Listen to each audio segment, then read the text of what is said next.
all of them, had an extraordinary gift, especially Paul. Paul was the musician's musician of the group. His gift for melody in particular, boy, I mean, at least once in a generation, almost once in a century.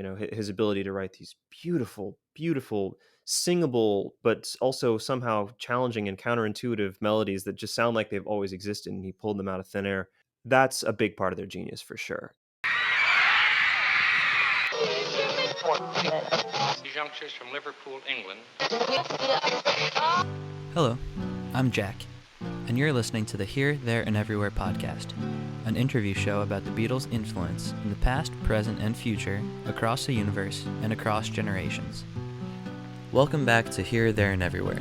Today it's my pleasure to introduce Josh Turner on the show. Josh is a multi-instrumentalist, singer-songwriter, and producer.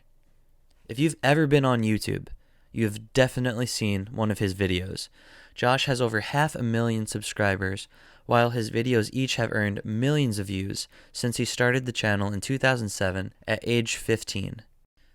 Josh is now touring internationally with Carson McKee as the folk duo The Other Favorites. Josh has actually covered a bunch of Beatles songs such as And Your Bird Can Sing, Here, There, and Everywhere, Don't Let Me Down, Eleanor Rigby, She's Leaving Home. You can find them all on YouTube. So let's hop into the interview. Hey Josh, how's it going? So you have 500,000 subscribers on YouTube. Your videos have millions of views, and now you're selling out shows while on tour. Can you walk me through how you got started with all of this? Yeah, I came to music what I think is an unusual way. My parents were not musicians. My mom's parents were musicians, but I didn't grow up in an especially musical household. Both my parents enjoyed music, and they put me in music lessons, but I never really considered it as a career until I was well into college, actually, and I had wanted to go into car design for a long time, and then realized sort of at the last minute that wasn't for me. There was sort of too much math involved, and so as I started taking more and more music classes during college, I realized that was the thing for me. Prior to that time, I started a YouTube channel in 2007 just because I enjoyed the music of Leo Kottke, and I wanted to post my covers of Leo Kottke's songs out there for people to see. It was a very small online community of Leo Kottke fans there at the time, and I had a sister who was in college who made me aware of YouTube really early on, because I don't think I would have come across it in 2007 otherwise. Um, but yeah, I mean, it started out as a simple means of socializing with friends, and getting together to record a song was like a reason to hang out, basically. And over time, it got the channel started to gain some more views. A couple of my videos got posted to Reddit and went a little bit viral as a result of that, and it really snowballed from there. And so when I graduated from college, having recently decided that I wanted to try and make music a career, my YouTube channel was sort of the best thing I had going. And so I was, it was this was in I graduated in 2015, and that was sort of right towards the beginning of the time where it was feasible to try doing YouTube basically as a full-time job. And so yeah, I started getting more deliberate about my videos. I started a Patreon page. I moved to New York a year after I graduated college, and I'm pretty much still at it. I quit doing part-time jobs in 2018 when I got the offer to do some touring, and I'm still doing those things. When did you first become interested in classic music such as Paul Simon and the Beatles? Well, my dad introduced me to a lot of that stuff when I was very young. He's sort of like a bedroom, guitar strummer, and when I was a kid, he would play me folk songs to sort of fall asleep to and things like that. So he would play, your Here Comes the Suns and your 59th Street Bridge songs and things like that. And so I had that stuff bouncing around in my head from a very, very young age. And I remember distinctly, um, I was probably, I don't know, 7 or something like that, 6 or 7, when he checked out a CD of Abbey Road from the library, which really makes me feel ancient. The sentence, checked out a CD from the library and brought it home, and I listened to that on like our boombox, and that was the first time in my life that I really that music really grabbed me in any kind of way. That music wasn't just something that was happening in the background. That it like had my full attention, and I listened to the album the whole way through. So yeah, I came to the Beatles particularly early, and then when I started playing guitar, I started teaching myself the very very first week. The very first thing I ever did was my dad had the Beatles Complete Easy Chord Book, and so I flipped through and found the song with the least chords, which was All Together Now, Right. and that was the first song I ever played on guitar. So yeah. So, what was it about the Beatles' music that captivated you when you first heard that CD? And what made their music different from the other music you were hearing at that time? Well, it's not. I mean, it's hard for me to cast my mind back accurately to when I was 7 or whatever. But I think that album in particular, which I don't know, I always go back and forth on what the best Beatles album is, but there have certainly been plenty of times in which I would argue that that was the best Beatles album. Um, I wasn't really listening to lyrics yet at that point in my life. I wasn't really processing.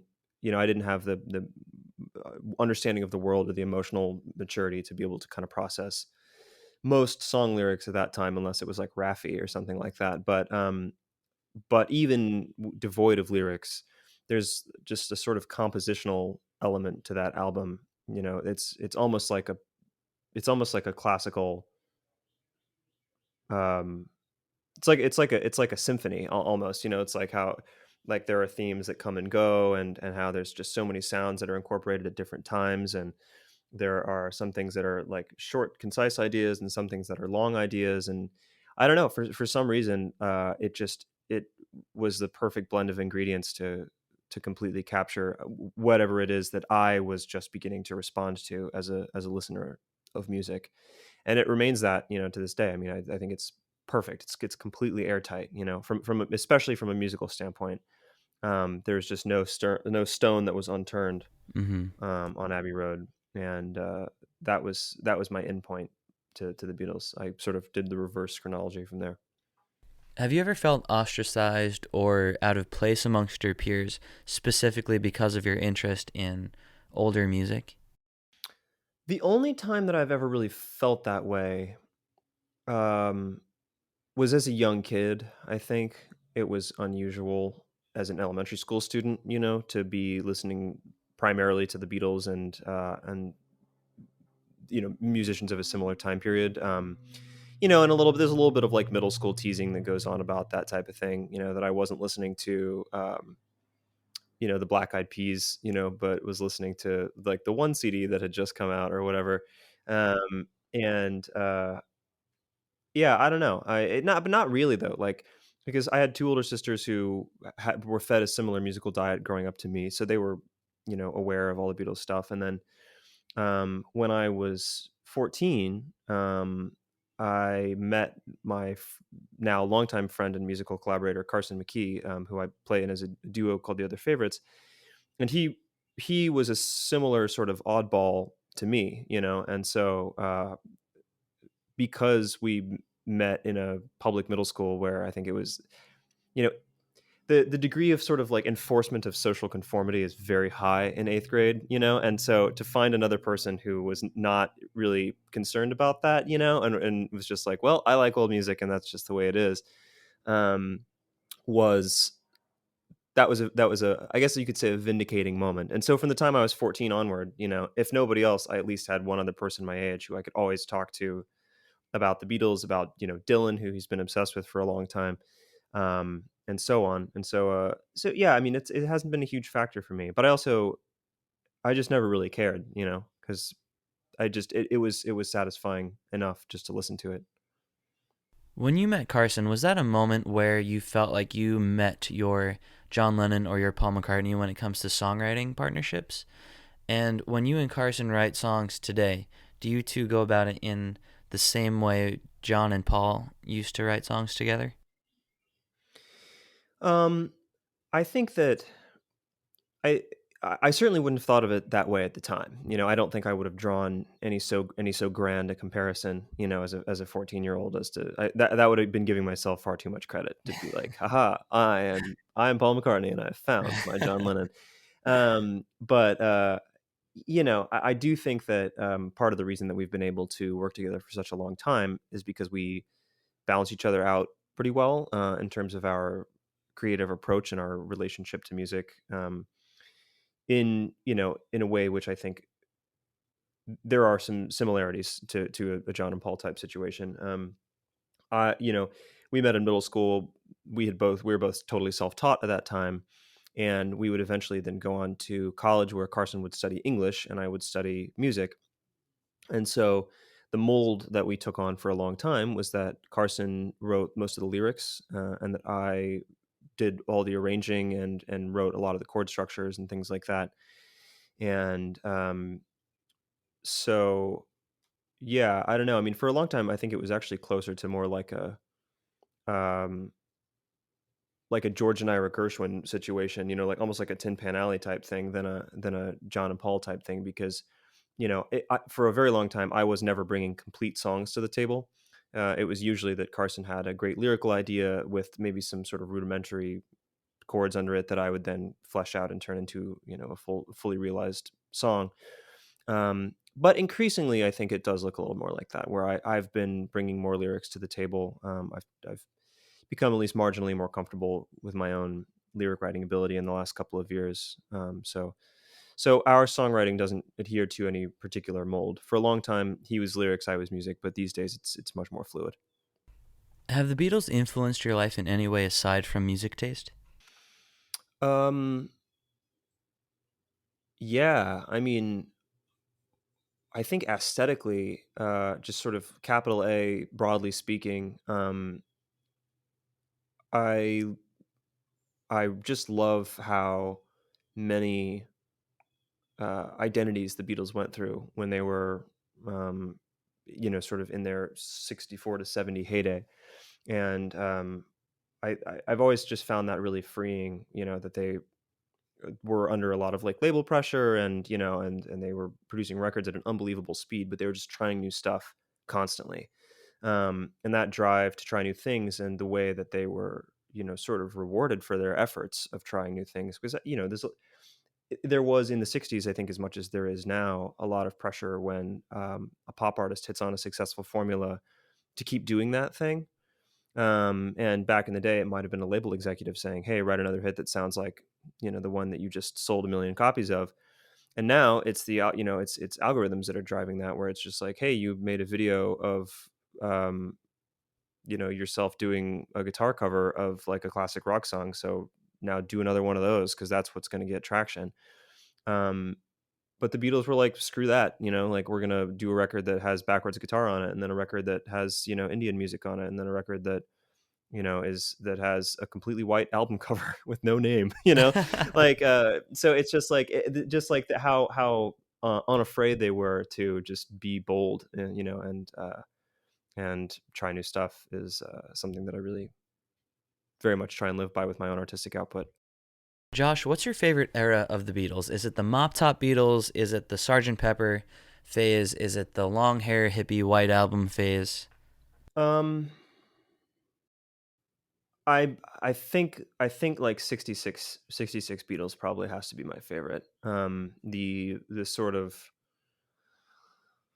Revolver through like Penny Lane single era, to me, the Penny Lane Strawberry Fields B-side, like that to me is just the perfect. I mean, that to me was like the apex of their musical journey, Mm-hmm. where they it was the perfect blend of super short to the point songwriting with great vocal harmonies, a great pop sensibility, but but also they were starting to get quite experimental as well in their engineering choices and production choices and things like that. That's the most quintessentially Beatlesy stuff to me, and I don't know, it's the stuff that when I listen to it, even for the hundredth thousandth time, it's just like, Right. man, like, how did they come up with this? You know, so yeah, that I think like 66, like Revolver, and immediately post Revolver, you know, getting into like magical mystery era that's my favorite. As a musician, can you tell us what separates the Beatles on a compositional level from other bands and acts? Like, what makes a Beatles song so identifiable? And when you hear it, you just immediately know it's the Beatles.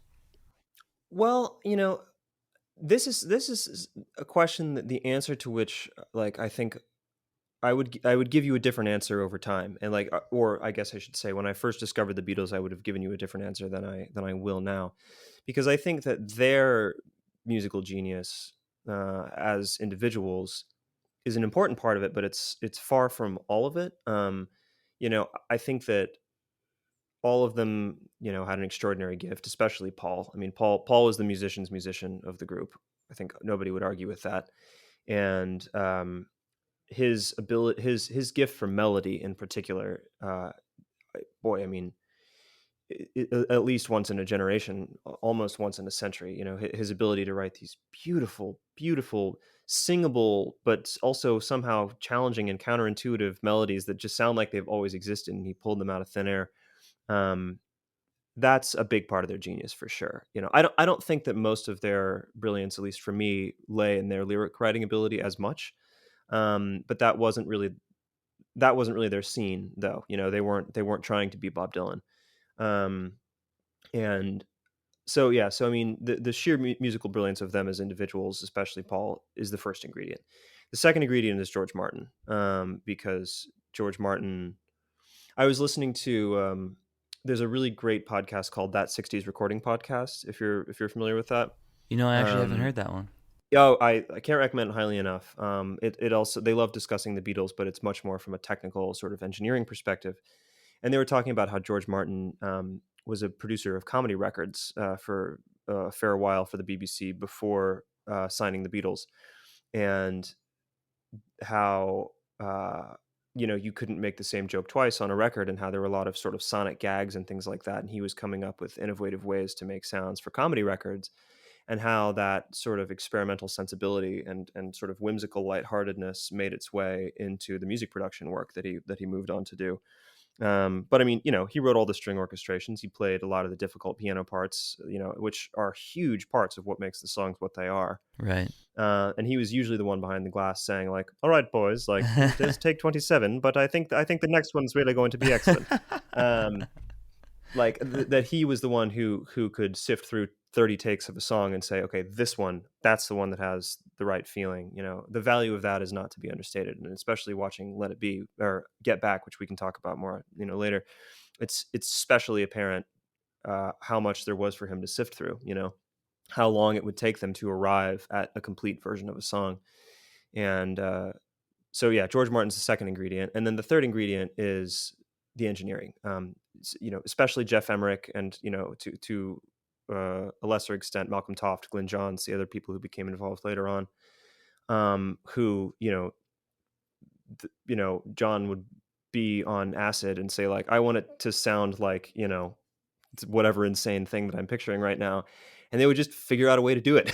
It had never been done before. Right? Isn't that nuts? Yeah, it's just so insane. Like, you know, when you hear about like the stuff they came up with, all the studio innovations they came up with like double tracking and things like that, like the ADT machine and all of the modified all tech gear that they were using, you know, that was basically unique to the EMI studios. Um, that the actual way that things sound is just astonishing. And the remixes that have been coming out recently heighten that, you know, heighten my appreciation of that aspect even further, because now that we have really excellent converters that we can, you know, make new copies of the master off of, and we have more advanced mixing technology, um, you can it really, the engineering just really continues to shine through. There's almost nothing else from the late 60s, with a very few exceptions. There's almost nothing else that sounds even close to as good in the pop sphere. You know, the Beach Boys, the Stones, like their records, all they're vibey and they have cool character, but they sound like they're covered in wool compared to the Beatles stuff from that period of time. Right. And that's just so amazing to me, just the actual way that it sounds. So yeah, those three things. Do you think that George Martin was the fifth Beatle? Yes, unequivocally, George Martin was the fifth Beatle. Period. What do you think it is about the Beatles that makes them so much more than just, just a band that was around for a couple of years in the 60s? Well, I mean, I do think that the Beatles were very much in the right place at the right time. I think we have to give credit to that fact that they were brilliant, you know, and they did meet up with a great team of people and whatever. But like also you had, it could have only happened when like England was in like this huge like post-war economic boom and like and there was like a huge appetite for new culture, especially sort of like teen culture and like all this stuff and record companies were willing to take more risks than they had been previously and like try new types of things. Um so for that reason, I mean, for those practical reasons, they were unique. I think it's because of the ripple effect that so much of their music just had on the industry. The fact that sounds and ideas that the Beatles pioneered can still be heard in a lot of pop music and have been heard in various eras of pop music. Um, in the intervening decades, basically. I mean, like when I remember when Toxic by Britney Spears came out, and the first thing that I thought was like, wow, this sounds like a Beatles song, you know Oh, because interesting. yeah, well, because it's a high budget pop song, with sort of like bubblegummy lyrics, but then it's written with this sort of like North Indian like string orchestration. It's written in an unusual mode, which like modes in pop music pretty rare still, for the most part. um or like gosh, I mean, you listen to Helter Skelter and it's like nothing rocked that hard for almost a decade after that. It's Oh, just that's like true, yeah. it took a long time for people to figure out like how to make music that sounded that raw. And people, I think, just keep being able to reference back to the Beatles. I mean, like in the 90s there was a huge resurgence of interest in that, like bands like Cake and Beck and people like that, where there's like these like horn lines in their stuff which are very George Martin-esque. And yeah, and now we have a new generation of people who are being influenced by what Beck was doing in the 90s. And so it's sort of like they're like the grandchildren of the influence of the Beatles, you know what I mean? Right. um what people are doing now with Ableton was what the tape ops were doing, at Abbey Road and at EMI back in the day, where they're like chopping stuff up and manipulating sounds in new and creative ways. And the Beatles were the first ones to really really push the envelope on sound manipulation. um, and now we talk about.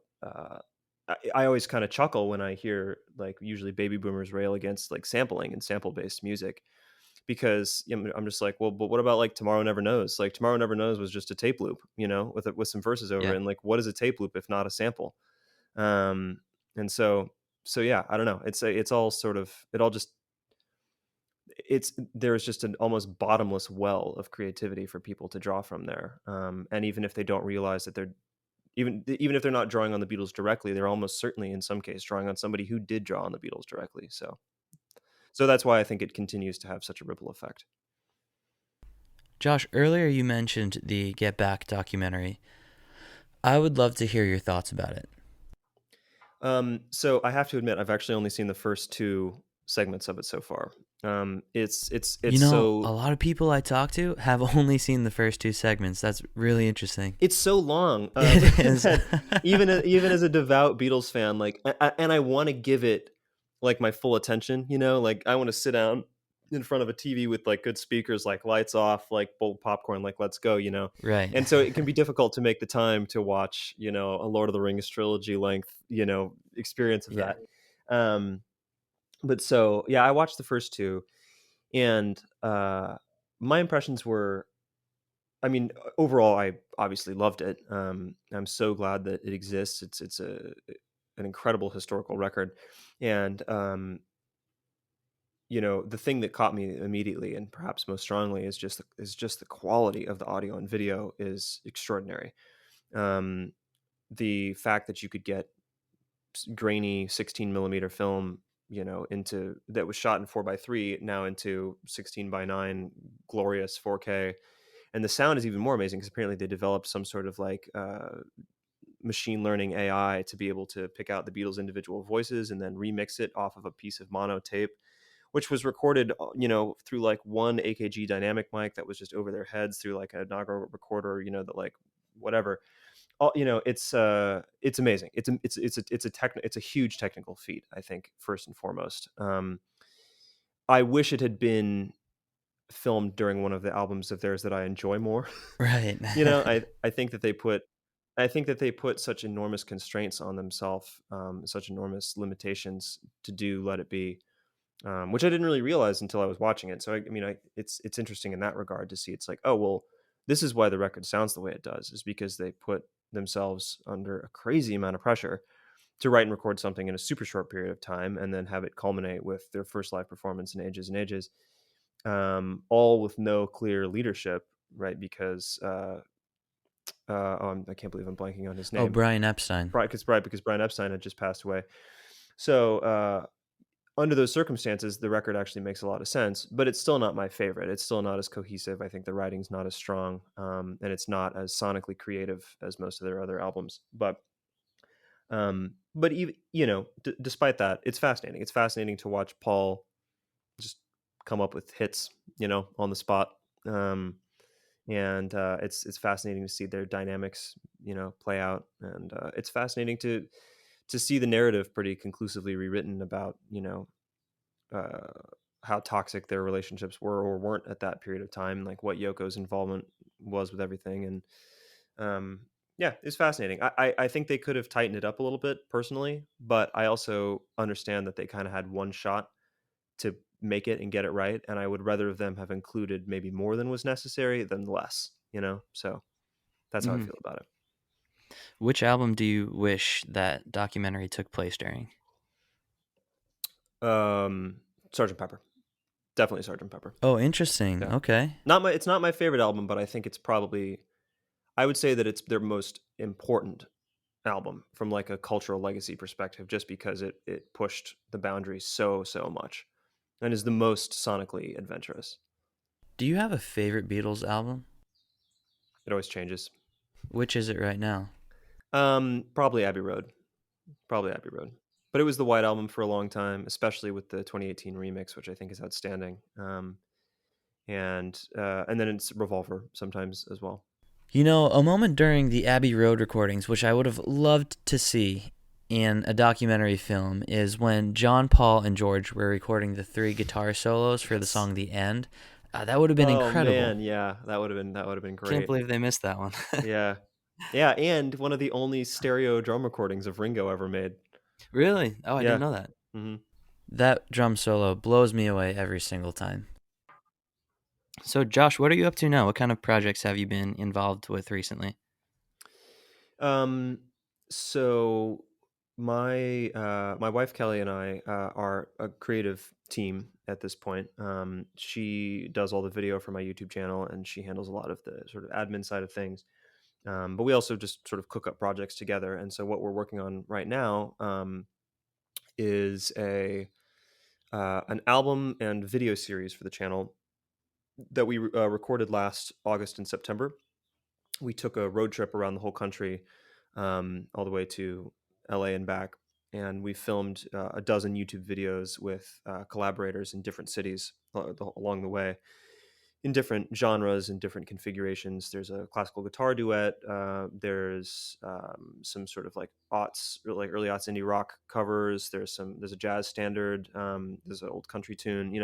Little bit of everything, and ensembles ranging from just me and one other person up to me with there's one with me and a 16 part choir and a 3-piece rhythm section. So it really sort of runs the gamut, and it is also like sort of a travelogue documentary type thing. And that's going to be the first time we're trying that on the YouTube channel. So um, that has been a process we've been working on for many months now, with me doing the audio mixing and Kelly doing the video editing. And now we're to the point where we're figuring out promotion and how we want to go about release strategy and things like that, because it is really just the two of us. And so So yeah, so we'll be posting a trailer for that within the coming weeks, and then it's going to start rolling out towards the end of March. And where can people find your music, your videos, your projects, and your tour information? You can find my well, almost anything on my YouTube page, Josh Turner Guitar. That's sort of my hub of everything. And you can also uh, find all info and tour dates on joshturnerguitar.com. My right now I'm on tour with Carson McKee. We play as The Other Favorites, and we are theotherfavorites.com. And you can find all of our tour dates there and places to listen to music, stream music, and watch YouTube videos, et cetera, et cetera. It's all online, you know. Yeah, that's pretty much it. Josh, I have one more question for you, and it is, where do you see the Beatles' music in 5 to 10 years, but also 50 to 100 years into the future? Will they still be around? Will they still be talked about? Well, in the short term, I mean, I think that um, the surviving Beatles and their estates have been really savvy about continuing to find ways to monetize their catalog. I think every Right. time that there's a Yeah. remix, right? It's like every time there's a new album remix, and we reintroduce that into the public conscience, and now there's the Get Back, which is a big sort of moment of Beatles zeitgeist, and I think they'll be able to keep um, nursing that for a little while. But eventually, I think that the Beatles are uh, probably going to just be canonized in the way that a lot of classical music is canonized, and jazz music is now taught in schools. And I think that, um, you know, as funny as it would have probably seemed if you were to tell somebody this in the 1960s, I think it's going to become just part of the story of Western music. And I think it's going to be part of musical academia that you would be taught along with when you learn about, Beethoven and Mozart and George Gershwin and whoever else. I think that pop music well, I think they have done a lot and will continue to do a lot to legitimize pop music as an art form and something that's worthy of study. And so I think that, yeah, I think their legacy, probably more so than any of their contemporaries, will continue to live on in that context. Do you think we're going to get remixes of their early albums like Please Please Me and With the Oh Beatles? God, I would love that. It's tough. I think that I heard that the reason that they haven't done it yet is because since it was all done on 4-track, they can't. There's just so many fewer options in terms of what they can do with the remixing. But then again, Sgt. Pepper was on 4-track, so if they could do it with that, Exactly. I don't know. No excuses. Come on, Yeah. Giles Martin, get Come your act on, together, man. The Giles. appetite is there. I would love it. I would really love that. We got to get those tambourines out of the hard pan. That's Right. it's the worst. Josh, thank you so much for coming on the show. I really appreciate you taking the time. It was great talking to you. Thank you for having me, Jack. I'll talk about the Beatles any day of the week.